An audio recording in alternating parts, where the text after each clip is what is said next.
Blog Talk Radio. Hello and welcome to episode 3 of Reflecting the Way Radio. I'm your host, Evan.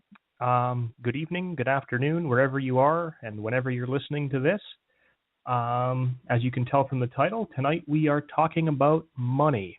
So I'm not going to waste too much time. I'm just going to jump right in here. A little bit of housekeeping first. If you haven't been to the site yet, I would encourage you to go check it out. The link is in the description, or you can visit www.reflectingtheway.com, spelt just like it sounds. Also, don't forget to check us out on Facebook and Twitter. Both of those links are in the description box. And if you haven't read the articles that go along with this broadcast yet, I would definitely encourage you to check them out, even after listening to tonight's audio recording. There will be more details in the article than I'm likely to bring out here this evening. I am flying with no notes. This is completely uncut, unedited, and live, completely raw. So we'll see how this goes here.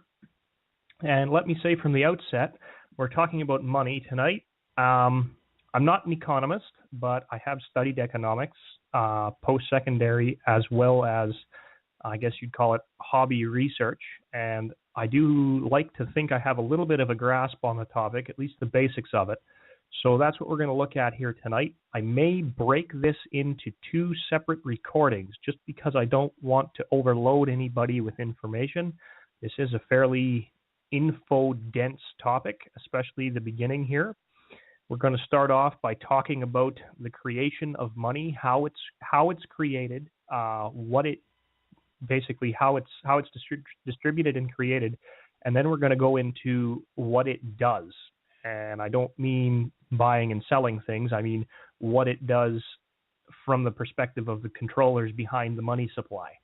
So I'm thinking we may break this up. Like I said, I might just cover the creation and distribution of money tonight, and we can go into the rest of it later. We will see how this goes. We're slated for an hour. We'll see how long this takes. Might be longer, might be less. Depends how it goes and flows. So when you think about money, do you actually know where it comes from? Do you know what it is? Do you know how it works? The first thing that inspired this series of articles and these broadcasts is looking at pastors and teachers and folks in the church, Christians in general, that will have a theology or a teaching on money and prosperity. And you'll notice, if you've looked into it at all, and if you've been a Christian or if you've been in the church for any length of time, that the beliefs on money are as diverse as the days of the week. You have some sects in Christianity that will tell you having money in itself is evil and wrong. And then on the flip side, you will have those that say, if you are not rich, you have sin in your life because Jesus wants you to have a jag. Now, what I think is a major disservice here is that on both sides of that coin, there are teachings going on, and in a lot of cases, I'm not even sure that the teachers understand what it is they're talking about, in the sense that they don't understand what money is, how it's made, or where it comes from, never mind what it does. So, do you know where money comes from? That's the premise we're going to start with here. And I'd like to encourage you to kind of buckle your seatbelts here, because when I learned how this worked, I had to sit back and scratch my head and say, no, it can't be. It doesn't work. But unfortunately, that is the way it is, and it still doesn't work. So now, when you take out a bill from your wallet or a coin, you have a dollar or a euro, wherever you're listening, a rupee, you have a single unit of currency in your hand. Where did that come from? There are a handful of countries in the world that this won't be true for, but I seriously doubt they're listening, because they're countries like Iran and North Korea. So I'm going to say all countries, for all intents and purposes, anybody who's going to be hearing me say this, you are under a central banking system. The most notorious of which is the United States Federal Reserve, or maybe the Central Bank of London, but all central banks in 99% of countries in the world find their way back to the City of London some way, somehow, and to those core families that run those banks. Now, lots of people will think the government, they issue money. Well, that's not true. And for anybody who doesn't know, I am a Canadian, but I am going to speak largely as if we're dealing with the U.S. economy here. Number one, it's more relatable to more people. And number two, I think more people understand the terminology when dealing with the U.S. economy and entities like the Federal Reserve, rather than me saying the Central Bank of Canada or the Bank of London. So for all intents and purposes, from here on out, I will refer to the Federal Reserve or the Central Bank. And we will discuss this as if we are American or North American, just for ease of reference. Most people think the government issues currency, and it's easy to see why when the central bank of a country has a name like the Federal Reserve, but there is absolutely nothing federal about the Federal Reserve. It's as Federal Express. I'm not sure where that comes from, but I'm going to claim it as my own for now. According to the laws of several different westernized countries that I'm aware of, I don't know if this is true across the board, but certainly in the U.S. and certain European nations, within their constitution, it says that the Congress or the Parliament has the exclusive right to issue currency. Now, when we're dealing with a Federal Reserve system or a central banking system, lots of people assume, well, that's the government bank. No, it's not. It is the bank of the government, but it is not a government entity. Now, where that becomes significant is in the area of where the government gets its money from, but we're going to come back to that. So most people don't understand where money comes from. And ultimately, when it comes down to it, your money all comes in one way or another from your central bank. Now, it's a very complicated system, and I'm going to do my best to simplify this here. Your local bank, we're going to start from that perspective. Now, there's two ways your local bank gets money, and that is through loans and depositors. Now, that's half true, and we'll get to why that is in a minute. But your bank on Main Street, the one you go to for your checking account, your savings account, your mortgage, they make money off of you in several ways. And you're probably thinking, interest. I know they make money off of me. Well, yeah, they make money off of you with interest, but they make a lot more money off of you through something that is called fractional reserve banking. Now, that may be a new term to a lot of people, so I'll explain. Let's say, just for ease of math, you go to the bank and you open an account. And in that account, you deposit $1. So you now have a bank account that has $1 in it. From the bank's perspective, first of all, you would call that a deposit. The bank looks at that actually as a liability. It's like an accounts payable because they owe you that dollar. However, they can use that dollar as long as it's in their accounts as leverage. Now, fractional reserve banking, when done to the letter of the law, if you like, when it's done within regulations, generally there's something called a fractional reserve limit. Now, for just ease of math, let's say the fractional reserve limit is 10 to 1. That varies from time to time and from country to country.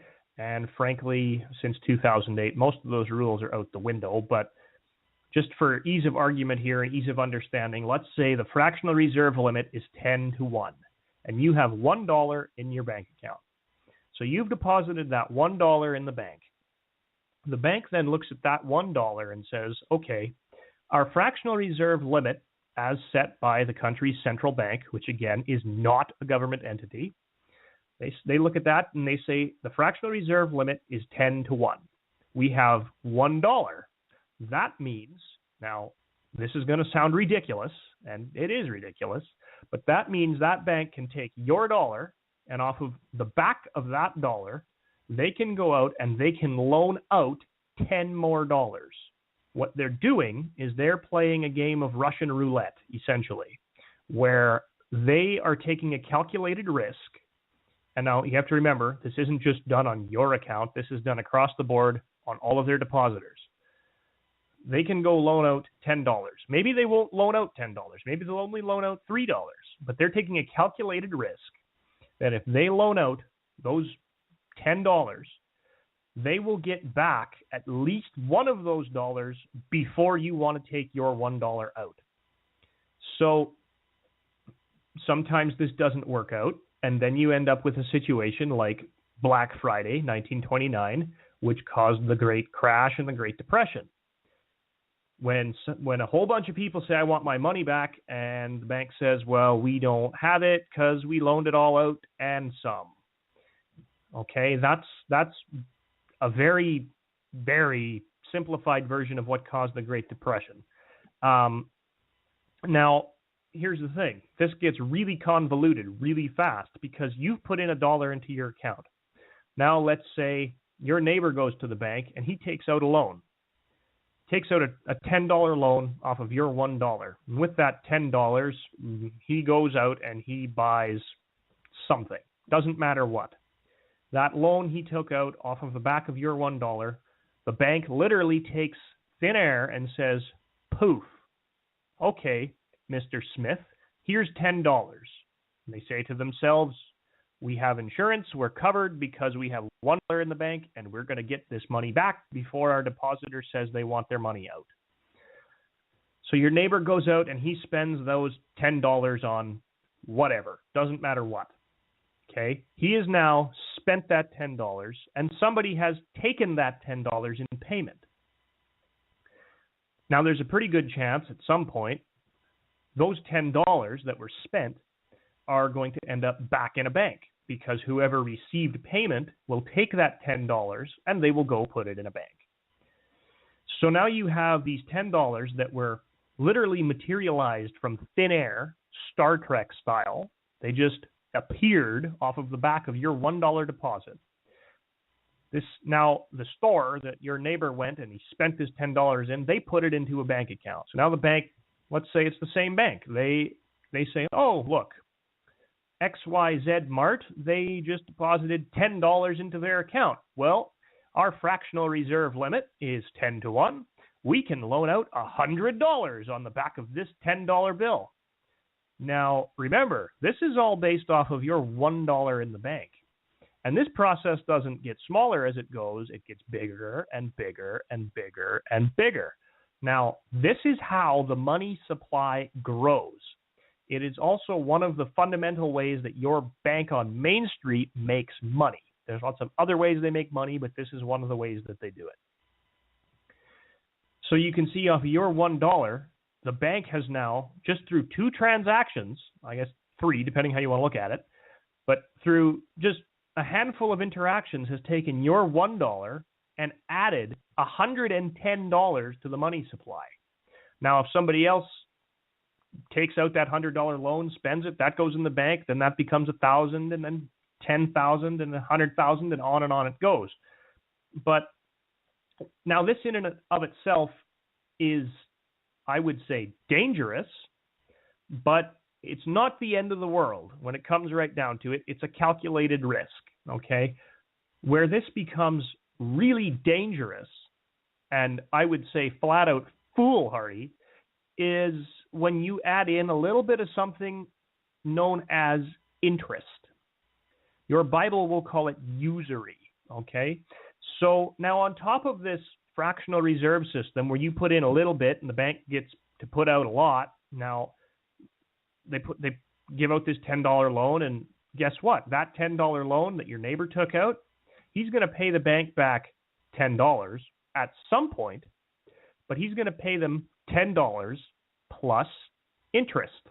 Now, how much that interest is depends on the interest rate, it depends on the term of the loan, depends on a few things. But the point is, the bank is making money loaning the money, the bank is making money taking the money back plus interest, and the bank is making money when that spent money comes back to them and they reloan it out. It's one of the only businesses where you can make money by losing money. You make money by giving it away when you really come right down to it. And again, This is a highly simplified version, and I'm not covering all the bases. I understand that. If there's any economist listening, I understand I'm not giving an entire comprehensive view here. But I want listeners to have a basic understanding of where their money is coming from and just what a house of cards this economy really is. And it's not just the Western economy. It's every country on earth with a few glaring exceptions. So you have your bank loaning money and making interest and generating money out of thin air. But what happens if, like I mentioned earlier, a bunch of their depositors come back and say, I want my money? Now, banks have ways of limiting this risk that, again, are a little bit difficult to explain and, in my opinion, are flat out criminal, but that's a different topic. What happens if the bank then has to pay back to their depositors, which is a liability to them? Don't forget, you're not an asset, you're a liability. You're an asset when you take out a loan, you're a liability when you make a deposit. What happens when the bank has to pay back all of these deposits, but they don't have the money in their vault because they've loaned it out? Now, maybe if the bank is smart, they have stayed below the fractional reserve limit. Say instead of loaning out $10 on your dollar with a fractional reserve limit of 10 to 1, maybe they loaned out $7 on the back of your dollar. So now they have a little bit of leeway to play with, where if people come and demand their deposits back, they can give back a certain amount of the deposits without overrunning their fractional reserve limit. But like we saw in 2008, banks were not only pushing up against their fractional reserve limit, in a lot of cases they were going way beyond them. I actually saw one report that talked about Canadian banks, one in particular, I won't name it here. They actually, if I remember right, and you can fact check me on this, the number, I might not have the number exactly correct, but at the time of the audit, I believe the fractional reserve limit was either 7 or 8 to 1, and the bank in question had fractional reserve lending rates on the order of 300 to 1 or more.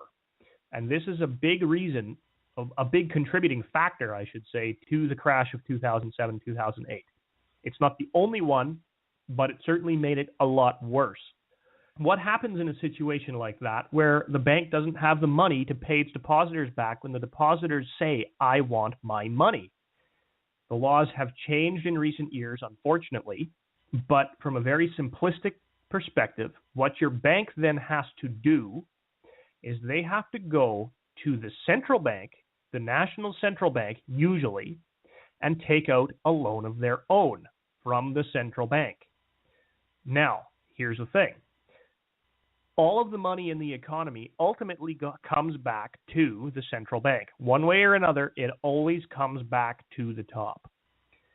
So ultimately, the central bank is the one who is responsible for the creation of money, right? They set this fractional reserve limit, and ultimately they're on the hook for the currency. So your bank takes out a loan from these guys, and they are required to pay the money back plus interest. So your bank has to take out a loan of its own, and it has to take on debt to pay its depositors back if they overrun their fractional reserve limit. Now, I'm just going to make a little aside here. This is a side thought.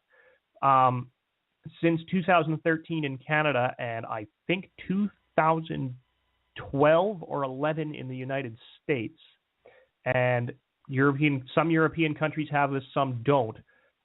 You've heard the term in the news, the term of a bank bail-in, okay? This is when you have an insolvent bank that can't pay its debts and it can't pay its depositors. There's two ways to save a dying bank. Well, two ways that you're told about in the news anyway. And number one is a bail-in, and number two is a bail-out. Bail-out is when the taxpayer pays the bank through the government, essentially. It's a government handout that's subsidized by the taxpayer. A bail-in, on the other hand, is when the bank says, I can't pay my bills, I have all these liabilities on my balance sheet, all of these depositors that I owe money to because That's how they look at you, as someone they owe money to when you have money in their bank. There are now laws in place in Canada and the US and certain European nations, for sure, that I'm aware of, where the bank can say, well, I need X amount of dollars to pay my debts. I have this amount of money from my depositors in depositors' accounts. I am going to take a certain percentage right off the top of every saving and checking account over a certain amount of money. Just for instance, let's say I'm the bank. I'm going to say I need $1 million. I am going to take 10% of all of the funds in any account that has a balance over $1,000, and there is nothing that you, as a depositor, can do about it. Plain and simple. It's a law on the books. If you don't believe me, just look it up. It was in, like I said, you can check me on the numbers, but I believe it was 2013 Canadian federal fiscal plan, and it's definitely in the States and Europe as well. If you're familiar with the banking crisis in Cyprus a number of years ago, this is exactly what happened. The people there were locked out of their accounts. Everybody in the country, their accounts were frozen for, I believe it was something on the order of about 3 weeks. They couldn't get their money out, and the banks in the country took a 15% haircut right off the top. So if you think the bank is your friend and they're protecting your money, perish the thought. Okay, so that was a little bit of a sidetrack, but regardless, we will crack on here. So I mentioned that the central bank is responsible for all the currency that's created by the banks on Main Street. Now, this raises a very interesting question, and that question is, where does your government get its money if it's not printing it itself? And the short answer is, they have to go to the bank just like you. The difference is they go directly to the central bank, which in many cases, in many countries, was commissioned directly by the Congress or Parliament of that country. Most infamously, the 1913 agreement in the United States, whose name I just had and just flew right out my left ear, signed by Woodrow Wilson, that basically brought about the Federal Reserve. Now, here's where this gets really sticky, because you now have a government, a national government, that can't print its own money. So it has to go to a bank and say, we need a loan for this amount. We need $1 billion. The bank says, all right, that's fine. No problem. We will give you $1 billion. One little catch. That $1 billion, yeah, it bears interest. Now just think about what I said there. Your government is taking out a loan from the bank, which they don't control. They can regulate, sort of, but they don't control. They're taking out this loan that bears interest.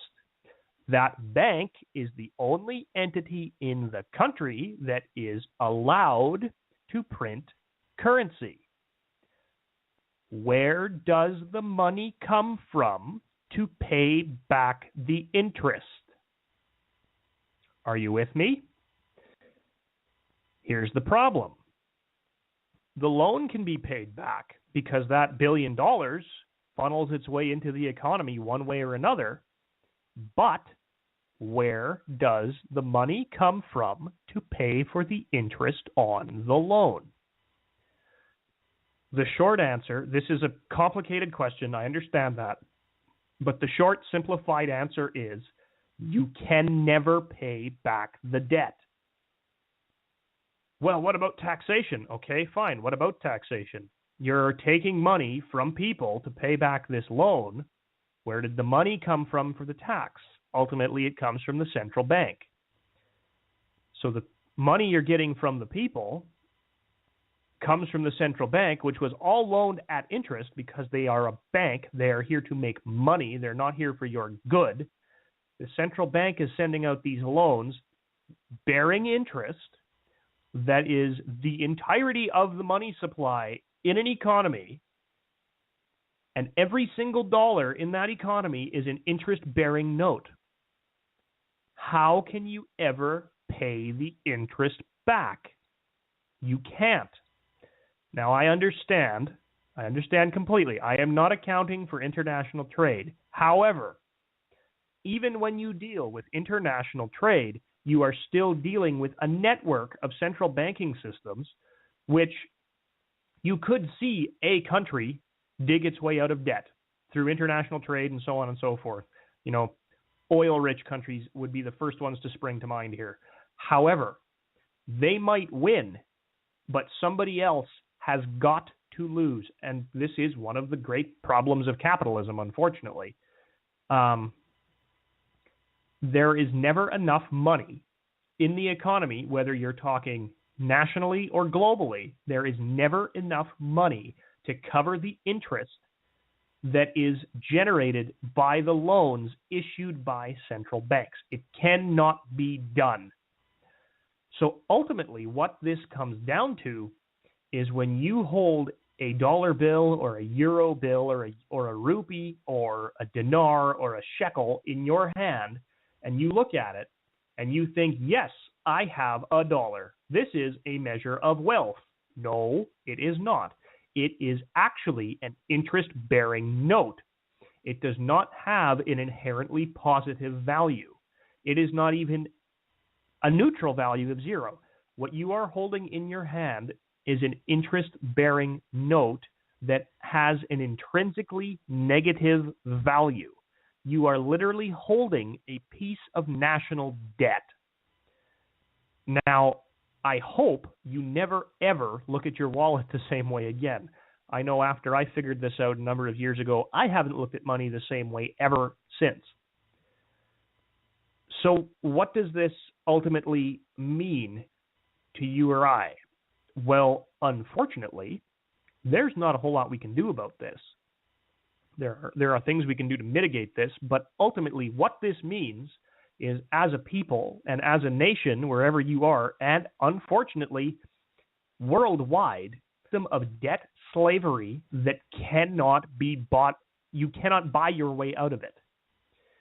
There was a paper written in the early 1900s, I believe, it might have been a member of the Carnegie family. I'm a little hazy on the detail here, but the thesis of the paper was that in the 20th and 21st centuries, the elites of the world would have to, in order to keep their status, they would have to adapt and move from a system of chattel slavery to a system of indentured servitude.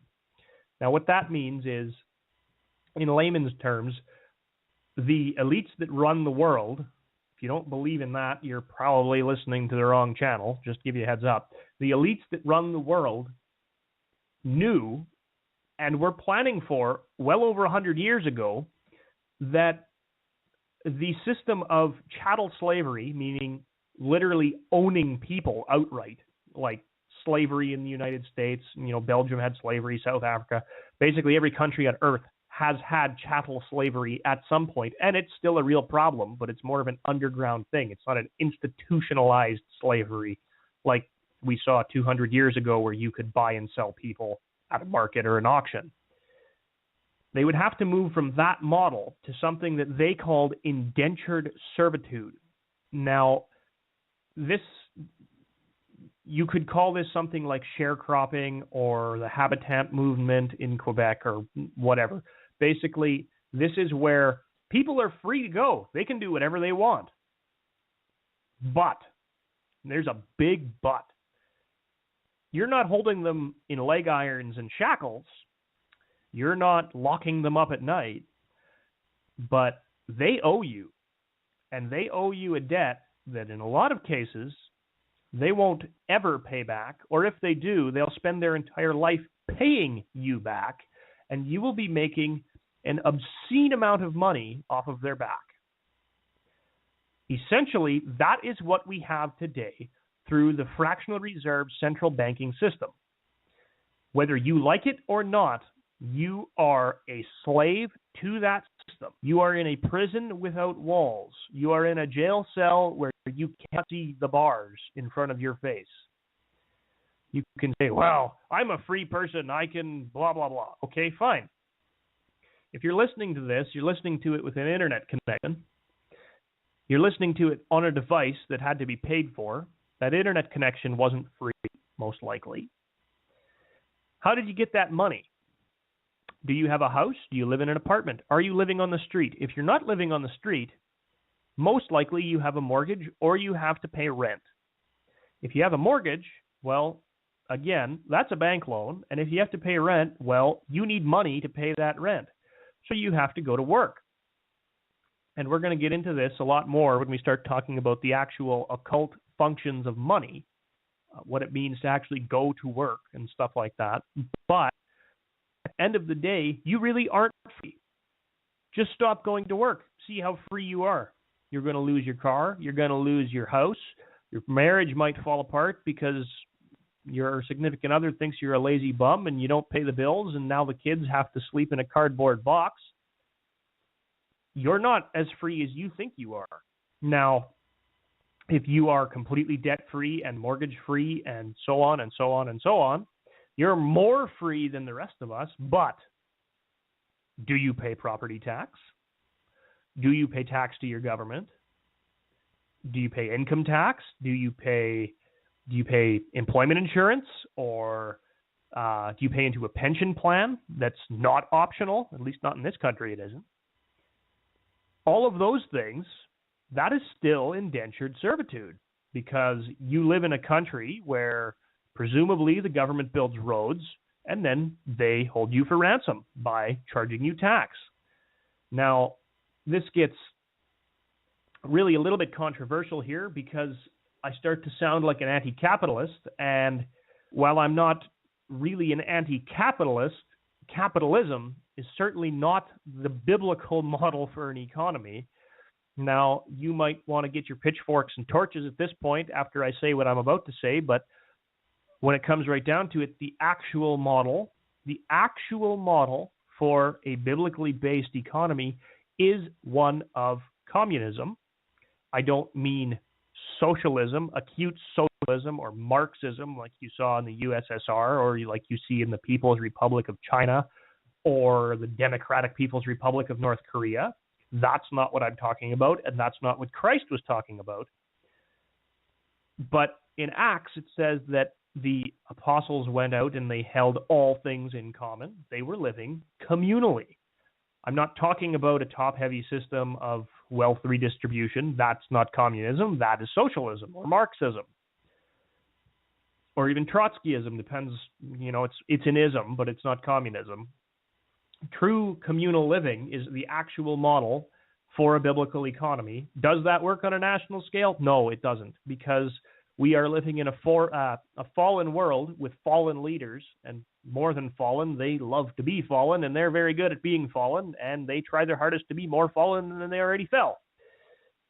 But from a church perspective, churches really should be a lot more communist than they are. Unfortunately, we're kind of off the rails here, not talking so much about money, but we're talking about economies in general, so I'll just roll with it. Capitalist systems, by their very nature, require a loser. Now, hardline, cigar-chomping right-wingers will say, no, there doesn't. It can be a win-win. When you sell somebody something, you should benefit and they should benefit. Yeah, that's all fine and dandy. But remember what I said about central banking systems? It's all the same. It's all based on a predatory capitalist system whereby you have maybe one country that can dig its way out of debt, but you have to do it at the expense of another. The same is true on a micro scale, person to person or business to person, so on and so forth. Now, I'm not calling for a communist revolution by any stretch of the imagination. Do not put words in my mouth. I'm not convinced that the world system, and when I say the world system, I mean, the secular world system, I'm not convinced it can be fixed. I'm not even convinced it can be changed, because the world is so fallen and the world loves to be fallen. That's why we're told so often and so clearly to be in the world but not of the world. And ultimately, I'm deciding here as we go, I'm not going to get into the occult, nefarious, arcane functions of money, how it works on the backside, the spiritual aspect of it tonight. But ultimately what this is coming back to, and what this will come back to by the end, I'll touch on it here because I don't want to leave you hanging that badly, is you have got to learn how to be in the world but not of it. When it comes to partisan politics or economics or anything, basically anything you're going to see on the news, you have to function in that world, but you do not have to be of that world. You have to function with money, but money should not consume you. You have to use money to function in the world, but you should not be of money, and money should not be of you. What does that look like? Frankly, I can't tell you that. Not because I don't want to. I have my own ideas. However, if I tell you that, you will have a cheapened understanding of what that means. You need to go to the creator of the universe, ask for his divine discernment, ask for his spirit to teach you. 1 John 2:27 tells you, have that spirit teach you what it means to be in the world but not of it. You have to function in this economic system. Somehow we all have to function in this economic system under this curse, because that's what it is. Unfortunately, we are functioning in this system of slavery that the elites of the world have set up for us. But there is freedom in Christ. What does it look like? Again, you have to put in the time. You have to figure it out. You have to learn it for yourself. If I tell you, it's not the same. I can tell you whatever I want. I can even tell you what I know to be true with regard to this. However, if I do that, you haven't sweat enough to learn and apply how it is that you get out of this system, especially from a spiritual perspective. 1 John 2:27, I'll paraphrase, says that you do not have any need for a man to teach you, because you are anointed of the Spirit, and the Spirit will teach you all things. This is one of those instances, could be taught. However, if you do not take it to God, to the Creator, not a God, the God, right? The Creator, Elyon, the all-powerful.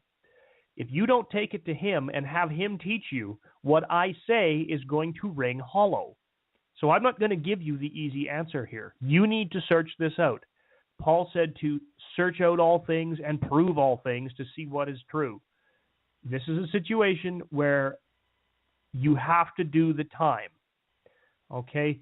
I'm not going to condone people to go out and practice Eastern mystic martial arts, but you can't go onto the internet and listen to an hour-long talk about the intricacies of White Crane Kung Fu and then think you have it figured out, okay? Again, I'm not encouraging this. I'm just trying to draw a parallel here. You can't do that, just like I can't tell you in the next 5 minutes what it means to be in the world and not of the world, and how that applies to the money system, which clearly we all have to use. You have got to put in the time, right? Unfortunately, there's a lot that the Christian church could learn from the Eastern martial arts, especially with, now this is just, again, this is a parallel, don't put words in my mouth, but the dedication that those people show to their religion and to their spirituality, right or not, I believe not, for the most part, the dedication that they put in to learning how their body works, how their body moves, how their spirit reacts to different things, that is the same kind of dedication the Christian church needs to have. And I'm talking about the true church here, the remnant. I'm not talking about churchianity. That is the same level of commitment that we need to have to figure things like this out. Again, the easy way is very rarely the best. And in this case, I am going to challenge you to go out, take this to the Creator, ask for His Spirit to teach you, and learn. And then you must implement what you have learned. Now you are not ignorant of this. You will not be found guiltless at the day of judgment if you continue to operate in this fallen money system without finding a way to extricate yourself from it. And I'm talking physically and spiritually. That's my challenge. Go to the Creator of the universe and ask for a way out. Ask for understanding. Ask for discernment. Ask for that word of knowledge with regard to this. Ask for that word of wisdom. So that is where I'm going to leave this topic for tonight. Next week, hopefully, we'll keep you posted. I will continue this topic, and we will get into the spiritual side of money. In the meantime, go with that challenge that I just laid down. And between now and then, be sure and sign up for our email list. It is on the website, in the footer, on every page, and on the right-hand sidebar on most pages. We won't fill your inbox with spam, and we don't sell your email address, so don't worry about that. I will make sure that for everybody signed up for the email list, you will get a notice whenever there is one of these broadcasts coming up. We'll also keep you in the loop when it comes to new articles and content such things. Also, don't forget to check out the blog. Fairly regular posts there, not necessarily on any given schedule, but there is a fairly constant trickle of content there, so check that out. And with that, I am going to leave you for tonight, and I will say blessings, and fingers crossed here, I'm going to try and leave you with an outro song by Meredith Andrews. So it's a 4-minute song. I'm done talking. If you don't want to listen, I'm signing out. And for the rest of you, blessings and have a good night, good morning, good afternoon, wherever you are.